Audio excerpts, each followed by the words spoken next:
Hi, my name is Precious, and I am a single mother of 3.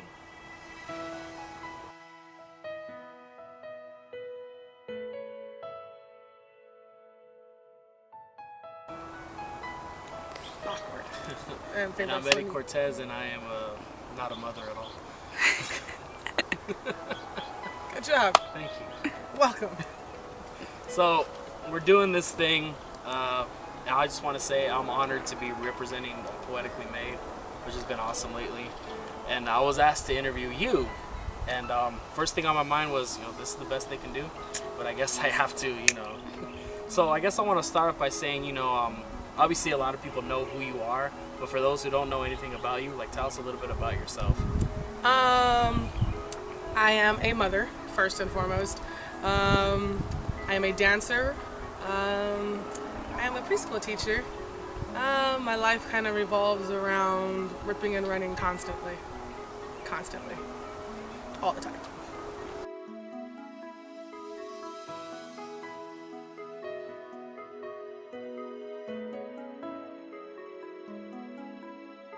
So, I guess the big thing is addressing the elephant in the room, because it's very well known that you're a single mother of 3, but the subject never really gets brought up, because, in the past I've asked you about it just because I'm a curious person, I'm very open, but I know there's a lot of people who hold back on that question.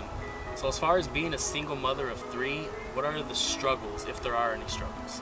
Well, there are constant struggles. I can talk your ear off all night with the struggles. Let's say first would be finances. Finances are especially difficult because it's a single family household, it's a single person household. So my income is the only income that comes in, and then you have rent, you have a car note, you have insurance, you have to have a cell phone because it's 2017, and then not to mention that you have to have food, because why? You have to feed those wonderful children of yours. You have to have clothes, your kids have to have clothes, and you get to the point where you start asking yourself, do they need that type of clothes? If they don't wear this type of clothes, will they get mocked in school? And it always just goes so much deeper than just one thing. You're always questioning yourself, am I doing this right? Is Go-Gurt really good for them? Should they be drinking almond milk? Should they be eating ground beef? Should they be eating ground turkey? It's you're always thinking that one decision that you make is gonna be the bad decision that you're making. And you're always constantly thinking, you have to be 100% strong all the time when it comes to them. But I've actually learned the hard way that if you kind of let them in to see just a little bit of your struggle, then they start to understand it. You don't want them to understand all that you're doing, because they're kids, they're not adults. They're not gonna understand, Mama's got bills due and she doesn't have the money to do it. They're not gonna understand that. But I feel like if they see a little bit of my struggle, then they'll understand at some point that they're going to be able to get through that struggle because they saw Mom get through that struggle, which is why I enforce prayer. I have to have prayer in the household, because prayer is what's gotten me through every single waking moment. People ask me, why do you not sleep as much as you're supposed to? I literally get 4 to 5 hours of sleep a night, and that's because a lot of the times it's the late night where my mind is just constantly going, and I think God's all right, here's your moment. I need to talk to you right here, right now. And so a lot of the times I get that insight. So prayer is a strong thing in my household. Simple family things like spending time together. I think I'm drifting off the subject of my question. It's a struggle. We're going back to struggles.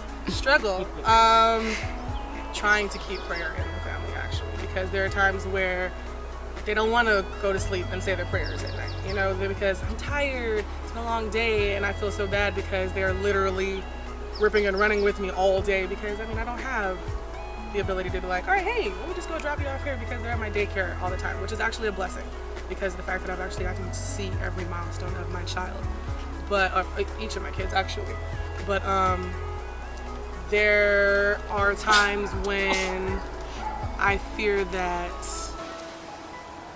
I'm not going to raise my son to be the man that he has to be, because I'm not a man. I'm not, period, point blank. I can't teach you simple things like how to shoot in the toilet. Come on, aim properly. Simple things like that, all the way up to extreme things like you do not put your hands on a woman. You do not hit your sisters. You do not hit the girls at school. I don't care if they pushed you first. I don't care if they hit you first. You do not put your hands on women. It's little things to the serious things, and I'm always thinking in the back of my mind, Was I too hard on him? Did I baby him too much right now? Like, is he gonna turn out too soft? Is he not gonna turn out tough enough? Or is he gonna be too tough? Is he gonna be like that one kid that's like high and mighty above everybody else? Or is he gonna be that kid that's like shy in a corner drawing a picture? Which either kid I will accept, period, point blank. Now, when it comes to my girls, that's a hard thing because first of all, I have a really girly girl and then I have a really tough one. And it's like, they're both tough, but at the same time, Kara's my oldest. She's gentle. She's real gentle, and I've never been gentle. Like, I've never been like, I just want to dress up my Barbies.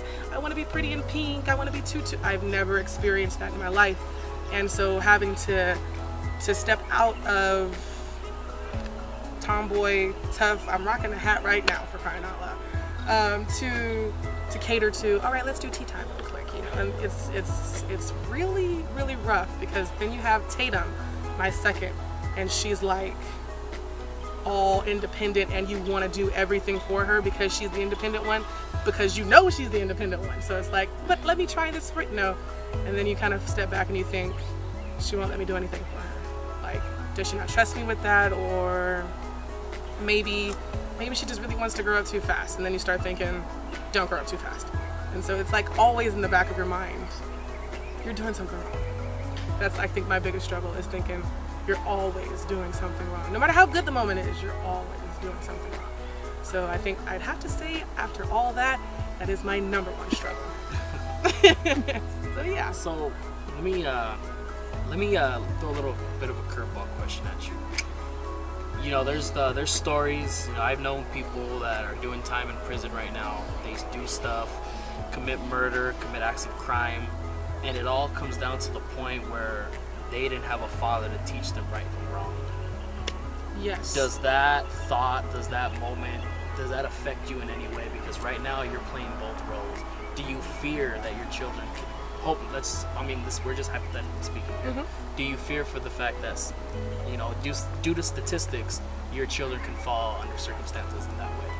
Absolutely. Bit of an opener. Our children's father is actually serving time in federal prison right now.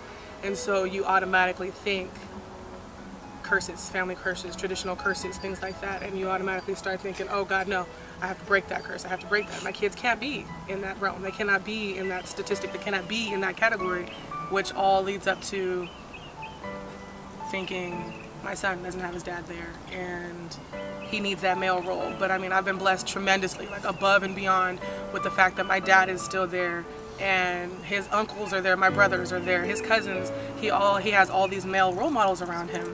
And so it's a beautiful thing. And when I think about my girls, I think about the fact that I was a daddy's girl. I'm still a daddy's girl. And I'm thinking in my head, like, they're daddy's girls too. Because I mean, as rough as things are, he's an amazing father. He's a great father. I mean, they love him to death, and there isn't anything in this world that he wouldn't do for them.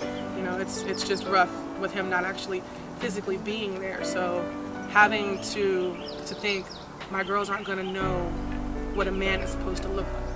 They're not going to know what the right kind of guy is supposed to look like, because you start thinking he wasn't a good guy when he did what it is that he did to get in that position that he's in now. You start thinking, dear God, every girl wants a man like their dad, and then you're like, their dad's in federal prison. You know? So it's really scary to think about the fact that they don't have him there physically, and the fact that he doesn't have him there physically. And so once again, that fear sinks in immediately. But I feel like as long as I keep them kind of grounded and rooted in the church, then they won't have anything to worry about. Because I mean, it's helped me my entire life. So now we're living in a time where women empowerment is really taking over, and you see women go the extra mile, mm-hmm. and they're strong and they can do a lot of the stuff that men can do, which is great. But obviously, women can have weak moments, mm-hmm. and this is just brute honesty. Do you have those weak moments knowing that, you know what, I don't have a man here to help me? Do you have that moment to yourself where you feel weak at one point? Whether it's a split second or if it's just a minute, do you have that moment? I mean, absolutely. You start thinking late at night, about everything that went wrong in the day and why it went wrong. And then for some odd reason, it all wants to root back to the fact that you're single.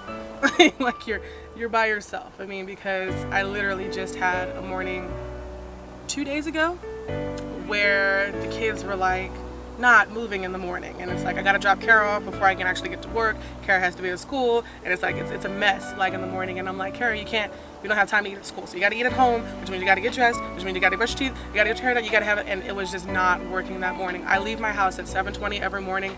It was literally 7:05 and none of my kids were dressed, and I'm like, Kara, you haven't eaten breakfast, it's the most important meal of the day. And I was like, you start spazzing and having these like mini anxiety attacks, like, and then you stop to think like, okay, what's the worst that's gonna happen right now? She'll be marked tardy.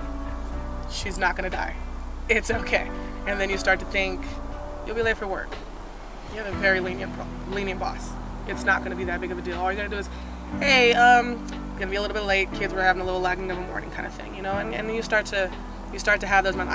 I know that when Tyrell first got incarcerated, it was really hard on me because I felt like I was like crying every single day, and I'm like trying to keep it together, and you know, you have those moments where you're like, close the door, let Bonnie have her moment, nope, I'm okay, you know, and it's like they're on the other side of the door, they're knocking, and they just want to say hi, and you can't even open the door because your face is stained red because you've been crying this whole time in this bathroom. And you just start to think, if only he were here. That's the hardest part, is you think, if only he was here. If only he was here, I'd be able to have him go in there and wake the kids up and get them dressed while I'm getting ready, or vice versa. Or if only he were home, I'd be able to actually get home and know that dinner is prepared for these kids. If only he were here, we'd have a 2-parent household with income coming from 2 different places, and then I wouldn't be stressed about the fact that I'm literally living paycheck to paycheck, wondering, is this car gonna make it to work today because we have no gas in this tank right now? Like, you just start thinking, if only, if only, if only, if only, and you have those moments of breakdown, you have those moments of weakness, and it's really hard for me because I've never been a weak person, ever. Like, if anybody who knows me, she doesn't like to cry. It's the ugliest feeling in the world. You look hideous doing it, and you can't breathe. It's like, it's horrible. And so, when I have those moments of weakness, I have to like literally stop and check myself and be like, have you forgotten who you are?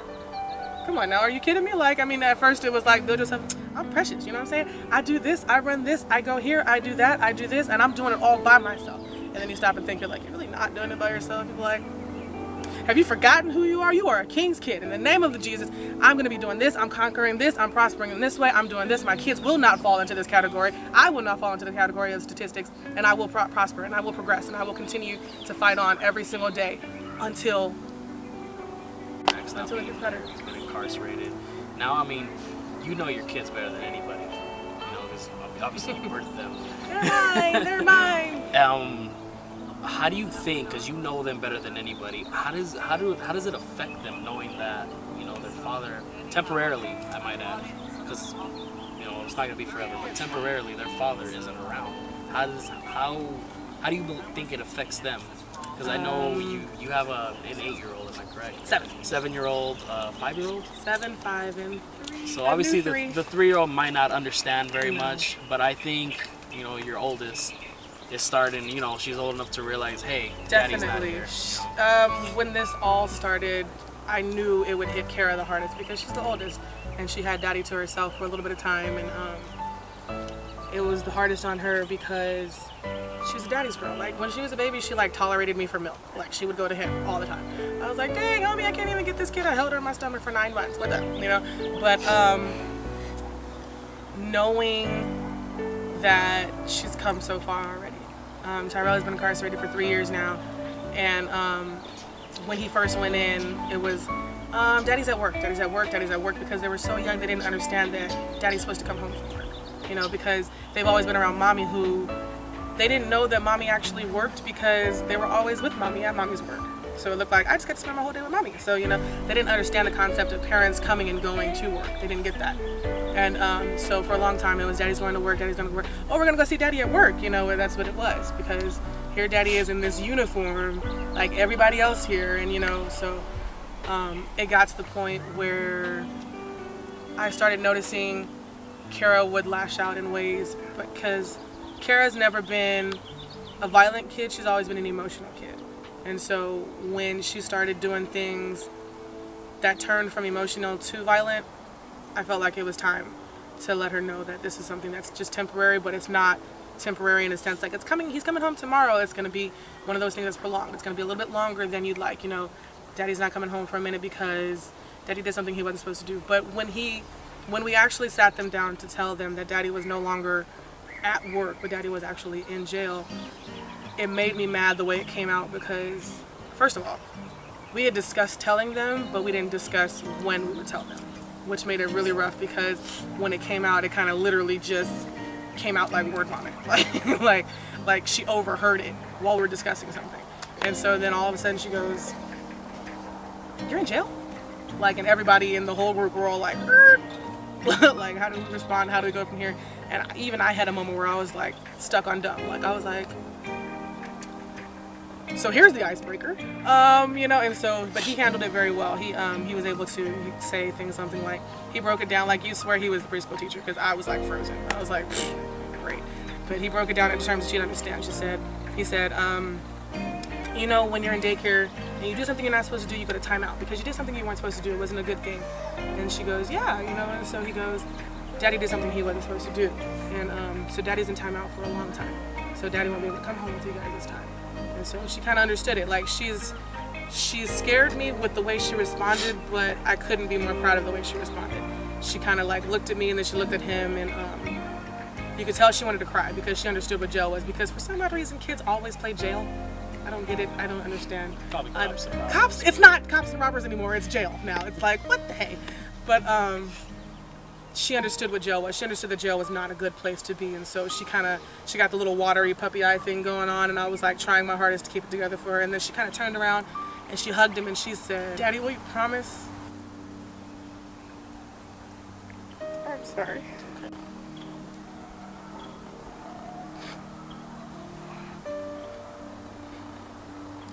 Oh God.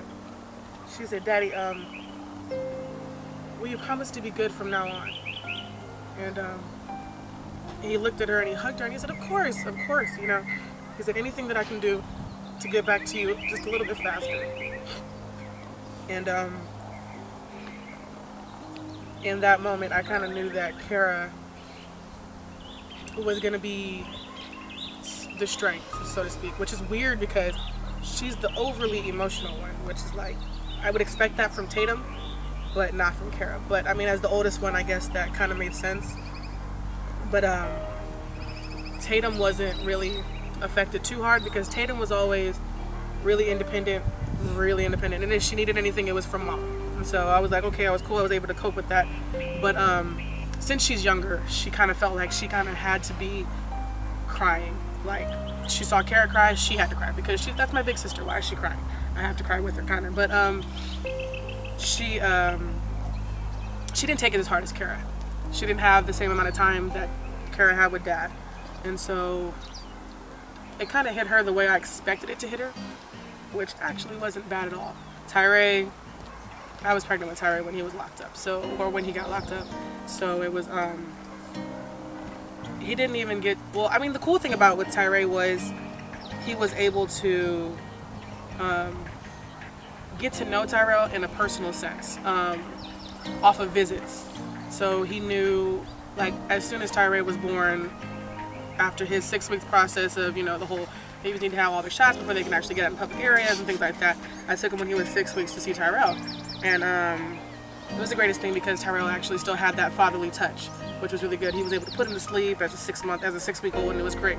And then from there, their bond kind of just grew through visits. And so he understands who Daddy is, but he's only 3, so he doesn't understand exactly where Daddy is. And he doesn't really understand that Daddy's supposed to be in the household, so to speak, because, Daddy's never been in the household while he's there. So, yeah. Now, just note that at any point, if it gets too personal, you don't have to answer. You're good. I just want to throw that out to you. But so let's go off the subject of the kids a little bit. More towards you. Obviously, your kids are great. I've met them many times. Very fun, crazy group of kids. Very energetic. Oh God. Does their tough points of a childhood, does that kind of reflect to yours in some sort of way? I was never in a single parent household. My dad and my mom broke up, I guess, when I was 1, so I don't know where all that is. It's all like up in the air. But I have a stepmom, and it was rough for a little bit trying to understand that, but it wasn't anything unbearable. It wasn't anything like completely unbearable. But this is a big thing that I didn't want, though. I didn't want the idea to be introduced to my kids of a step parent, you know. So I'm kind of trying to really steer away from having that as an alternative kind of thing. It's really rough though. But I mean, I don't think anything is actually too rough. But they don't really have a whole lot of similarities with my childhood, because as a parent, you tend to not want them to actually relive anything in your childhood, even the great moments, you know. Like, I played soccer as a kid. I want my kids in sports, but I mean, if they don't choose soccer, my heart will be broken. But no baseball. Well, maybe baseball. Actually, Tatum likes it, and Tyree actually hits really nice off of the tee. But there it is, right there.